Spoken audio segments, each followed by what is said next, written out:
Angin kencang berhembus di pesisir pantai Parangtritis, membawa aroma garam yang begitu pekat menusuk hidung.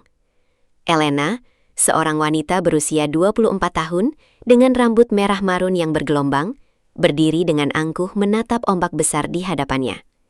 Ia mengenakan gaun sutra berwarna hijau zamrud yang sangat mencolok di bawah langit yang mulai menggelap.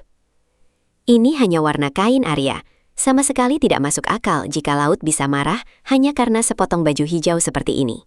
Ucap Elena dengan nada mengejek yang sangat kentara kepada pria di sampingnya. Arya, pria lokal berusia 27 tahun dengan kulit sawo matang dan rambut hitam pendek, menatap Elena dengan tatapan penuh kekhawatiran yang mendalam. Ia berkali-kali mencoba menarik Elena menjauh dari bibir pantai yang berbahaya itu, namun sang turis itu tetap bersikeras. Kamu tidak mengerti, Elena. Ini bukan soal logika atau sains, tapi ini soal penghormatan pada sang pemilik rumah yang sudah menjaga laut ini berabad-abad, balas Arya dengan suara yang bergetar karena rasa takut yang mulai merayapi hatinya. Elena hanya tertawa kecil, suara tawa yang terdengar sangat kontras dengan gemuruh ombak Samudra Hindia yang semakin lama semakin menderu keras. Ia sengaja melangkah lebih dekat ke arah air yang dingin, membiarkan ujung gaun hijaunya basah oleh busa ombak yang putih. Lihatlah, tidak terjadi apa-apa. Bukankah mitos itu hanyalah cara orang tua zaman dahulu untuk menakut-nakuti anak kecil agar tidak bermain terlalu jauh ke tengah laut? Tanya Elena sambil berputar menunjukkan keindahan gaunnya yang dilarang keras dipakai di sini. Tiba-tiba, suasana di sekitar mereka berubah secara drastis dalam sekejap mata. Langit yang tadinya berwarna jingga kemerahan, kini tertutup oleh awan hitam yang menggulung dengan sangat cepat, menciptakan kegelapan yang tidak wajar. Arya merasakan udara di sekitarnya menjadi sangat berat, seolah-olah oksigen telah dicuri oleh kekuatan yang tak terlihat. Elena, kumohon kembalilah ke daratan sekarang juga, sebelum sesuatu yang buruk benar-benar terjadi pada dirimu. Teriak Arya dengan sekuat tenaga, mencoba mengalahkan suara badai yang mendadak muncul tanpa peringatan. Elena mulai merasakan ada yang aneh dengan kakinya. Ia merasa pasir di bawah telapak kakinya seolah-olah ditarik dengan sangat kuat ke arah dalam laut. Namun, keangkuhannya masih menahan langkahnya untuk segera berlari menjauh dari sana. Ini pasti hanya karena pasang surut air laut yang sedang mencapai puncaknya, pikirnya dalam hati untuk menenangkan dirinya sendiri yang mulai merasa was-was. Ia menoleh ke arah Arya dan hendak mengatakan sesuatu, namun suaranya tiba-tiba tertelan oleh suara dentuman ombak yang sangat keras. Sebuah ombak raksasa, jauh lebih besar dari ombak-ombak sebelumnya, tiba-tiba muncul dari kegelapan samudera yang luas. Ombak itu berwarna biru tua pekat, hampir hitam, dan memiliki bentuk yang menyerupai tangan raksasa yang siap menerkam mangsanya. Elena tertegun diam, matanya membelalak lebar melihat gunung air yang menjulang tinggi tepat di hadapannya. Ia ingin berlari, namun tubuhnya terasa kaku, seolah-olah ada ribuan pasang mata yang sedang menatapnya dari balik gulungan ombak yang mengerikan itu, membuatnya terpaku di tempat. Dalam satu gerakan cepat dan mematikan, ombak raksasa itu menghantam Elena dan menariknya masuk ke dalam pelukan samudra yang dingin. Jeritan Elena hanya terdengar sekilas sebelum akhirnya menghilang ditelan oleh riuhnya suara air laut. Arya segera berlari secepat mungkin, melemparkan dirinya ke arah air untuk mencoba meraih tangan Elena yang sempat melambai sebentar di permukaan. Namun setiap kali ia mencoba mendekat, ada sebuah kekuatan yang tak terlihat yang mendorongnya kembali ke daratan dengan sangat keras. Arya terlempar ke pasir pantai, napasnya tersengal-sengal, dan matanya dipenuhi dengan air mata keputusasaan. Ia memukul-mukul pasir pantai dengan tinjunya, merasa sangat tidak berdaya melihat temannya dibawa pergi oleh penguasa laut. "Mengapa kamu begitu keras kepala, Elena?" ratap Arya dengan suara parau yang menyedihkan. Di tengah kepanikannya itu, sebuah bayangan muncul dari balik kabut pantai yang mulai tebal. Itu adalah Mbah Joyo, seorang kakek tua yang dikenal sebagai penjaga spiritual di kawasan pantai Parangtritis selama puluhan tahun. Mbah Joyo, pria berusia 80 tahun dengan janggut putih panjang dan blangkon hitam di kepalanya, berjalan mendekat dengan ekspresi wajah yang sangat serius. Ia memegang sebuah keris kecil di pinggangnya dan seikat bunga melati di tangannya yang sudah keriput.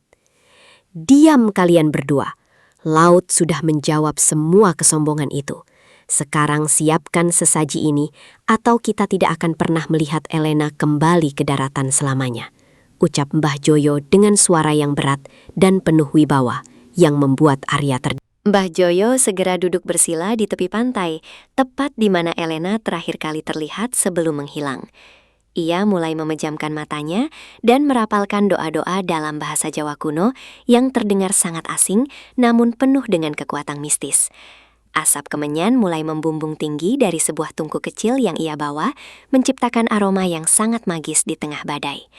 Ia sedang melakukan komunikasi batin dengan penguasa laut, memohon pengampunan atas kelancangan sang turis yang telah melanggar pantangan turun-temurun di tempat suci ini. Di dalam air, Elena merasa dirinya berada dalam sebuah istana yang sangat megah dan bercahaya hijau keemasan. Ia melihat sosok wanita cantik dengan pakaian kerajaan Jawa yang sangat anggun, sedang menatapnya dengan pandangan yang tajam, namun penuh misteri. Elena mencoba meminta tolong, namun tenggorokannya terasa sangat sakit dan kering, seolah-olah suaranya telah dicuri oleh kedalaman samudra. Ia menyadari bahwa dirinya sedang berhadapan dengan sang penguasa itu sendiri, sang ratu yang selama ini ia anggap hanya sebagai dongeng sebelum tidur. Mbah Joyo terus merapalkan doanya dengan semakin kencang. Tubuhnya tampak bergetar hebat, seolah-olah ia sedang menahan beban yang sangat berat dari dunia lain. Ampunilah kelancangan anak ini, wahai Ibu Ratu. Dia hanyalah orang asing yang tidak tahu adat istiadat kami, bisik Mbah Joyo dalam hatinya dengan penuh rasa hormat. Tiba-tiba, ombak yang tadinya sangat ganas mulai mereda secara perlahan.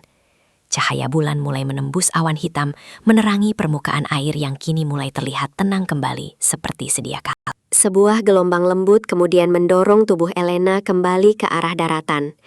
Tubuhnya terbaring lemah di atas pasir pantai yang basah.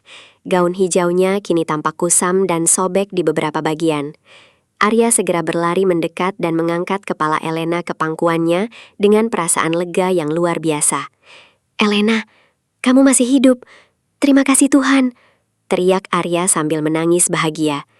Elena membuka matanya perlahan, ia tampak sangat ketakutan dan bingung dengan apa yang baru saja terjadi pada dirinya di dalam sana. Elena mencoba untuk berbicara. Ia ingin menceritakan pemandangan luar biasa dan mengerikan yang baru saja ia saksikan di bawah laut. Namun saat ia membuka mulutnya, tidak ada suara sedikit pun yang keluar dari kerongkongannya. Ia hanya bisa mengeluarkan desisan pelan yang tidak berarti sama sekali. Ia mencoba lagi dan lagi dengan penuh kepanikan, namun hasilnya tetap sama. Suaranya telah benar-benar hilang, seolah-olah telah dikunci rapat oleh kekuatan gaib yang tidak akan pernah melepaskannya kembali ke dunianya. Mbah Joyo mendekati mereka berdua dan menatap Elena dengan tatapan yang penuh dengan rasa iba, namun juga ketegasan.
Elena hanya bisa tertunduk lesu. Air mata mengalir deras di pipinya yang pucat. Ia kini menyadari betapa bodohnya dirinya yang telah menantang sesuatu yang jauh lebih besar dari logika manusianya yang sempit. Kisah tentang dirinya kemudian menjadi sebuah peringatan bagi turis-turis lain yang berkunjung ke pantai Parangtritis agar selalu menghormati adat istiadat setempat. Keheningan yang dialami Elena adalah kesaksian bisu bahwa di balik keindahan ombak biru terdapat rahasia kuno yang menuntut rasa hormat dari setiap jiwa yang datang. Kisah ini mengajarkan kita bahwa di dunia ini kita tidaklah sendirian, dan setiap tempat memiliki tuan rumah yang harus kita hargai keberadaannya. Kesombongan hanya akan membawa kita pada kehancuran, sementara rasa hormat akan menjaga kita dalam keselamatan yang hakiki. Mari kita ambil hikmah dari kisah Elena untuk selalu menjaga sikap dimanapun kita berada. Bagaimana menurut kalian? Pernahkah kalian merasakan kehadiran kekuatan yang tak terlihat di sekitar kalian? Tuliskan pendapat kalian di kolom komentar di bawah ini ya.